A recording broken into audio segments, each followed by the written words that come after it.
Irregular Time Capsule Part 2 Vertically Assembled Equipment. Years ago I came across a photo case, the composition of which suggests that the equipment has grown over the years. Here is my fantasy. The very beginning in the earliest 1930s. The oldest part still in existence would have been a Hector 73. Everything else would have been gradually replaced according to my hypothesis. First, the 135mm lens, primarily possibly an Elmer, with a Hector 135 from the deepest wartime period. Then a modern VO viewfinder was added instead of a V-dome. Finally, the old screw Leica from the 1930s was replaced with a Leica 3F with Summicron.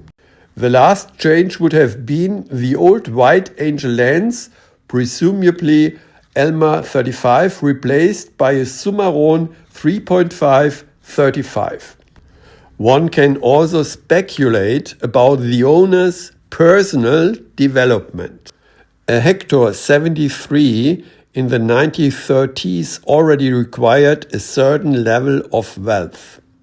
The wartime Hector 135 at least required very good relationships. The choice of the Leica 3F was either out of loyalty to the screw mount concept or because the Leica M3, which already existed at that time, was perhaps too expensive. But with the Summicron, there would have been no better alternative at that time.